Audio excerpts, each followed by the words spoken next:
Island Hulhumale, artificially created island in Maldives. 20 years ago it did not exist. Currently 1/3 of the island is ready for use, another is still under development, and another third is going to be developed in the future. The island has great recreational potential. It already has the biggest number of hotels on the island, at least twice more than on Malé and Mafushi.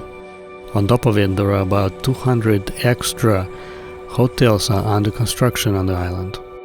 In addition, water theme park under construction right now, it will create an even better attraction for tourists. When island construction is completed, I believe it will be a better destination than Waikiki on Hawaii. It already has a lot of stores and restaurants. Just look at this beach. Calm, clean, warm water. Authorities already now adding some accessories in the water as well as on the beach.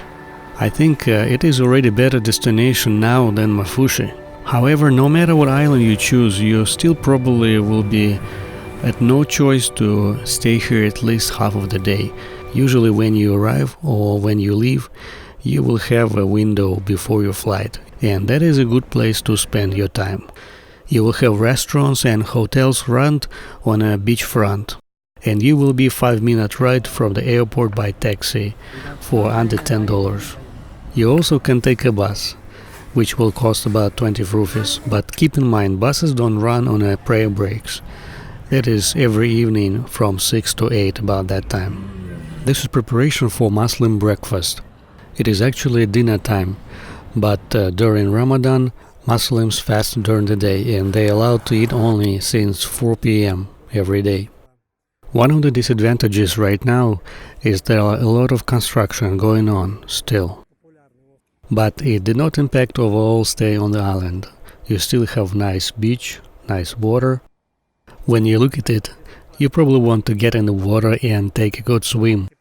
But after a week on the beaches, you look at it indifferently. Standing right there after a week on the beaches, I don't want to get in. It is hot outside and water is warm and sun is strong. Plus when you get out, you need to take a shower and wash your feet from the sand and coral. So it's a bit of a procedure to take a swim. Only when the evening comes, you really like to get in. Right on a beachfront street, there are some locals that grow livestock. It's not a zoo for tourists. They grow rabbits and chickens for food, and parrots they just sell it on the market. It is not common on the island. I've seen it only in 2 places. Right on the beach, somebody created a native book house. It has books on many different languages, and it is good use for unwanted books. This man turned out to be a tourist agent. He showed me around his island, and he was kind enough to show his lifestyle. He lives in a 3-bedroom apartments, 3 families, all relatives, each family in a room, father and mother, his family, and the family of his brother. It looks like they can afford a modern expensive things like a big screen TV, good nice fridge, any type of food on the market. You see they prepare papaya, some cereal, soup, and it wasn't staged. They didn't have any preparation time to show it on a video. For so many people they have a full fridge. They have frozen fish, vegetables, water. Overall, normal Western diet. It is definitely not a Cuba where you have only rice, beans and vegetable banana. This is a Muslim family, as most on Maldives. They know most of the tourists are not Muslims, and they don't preach their religion and traditions on you. I will provide a phone number for this man. His name is Nishan, because some of you might benefit from the deals he makes with the local resorts for below market pricing. What I know that he personally takes tourists to different resort islands, as I met him on the one. On the island Hulhumale, tourists can rent these kind of apartments for $800 a month, including utilities. It is possible to buy one of those apartments for foreigners. Apartment pricing starts from $100,000. About a decade ago, it was still prohibited for foreigners to shop for real estate. Locals take a lot of effort to make their surrounding green. Look how many plants. They need daily watering because sun is very strong. They grow all kinds of garden plants: papaya, banana, tomatoes, cucumbers, bell peppers. They have such a huge variety, so it looks like they grow whatever they can grow. Hulhumale has a farmer's market, but the pricing is a bit more expensive than on Malé and often depends on your negotiation skills.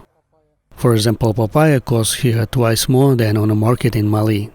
For example, here for papaya they want 40 rupees per kilogram. That is about $2.50, but in Malé market they charge only 15. That is $1 per kilogram. However, coconuts we got cheaper than here by 5 rupees. Pricing for food on island restaurants and cafes depends on location and whether you are local or not. Pricing from a front beach food comparing to the food on the inside the island can drop in half. On top of it, restaurants charge locals less for the same order comparing to tourists. You also have to keep an eye on your money. Restaurants often bring you bills with unexpected charges. For example, they will add tax and service charge that was not supposed to be there.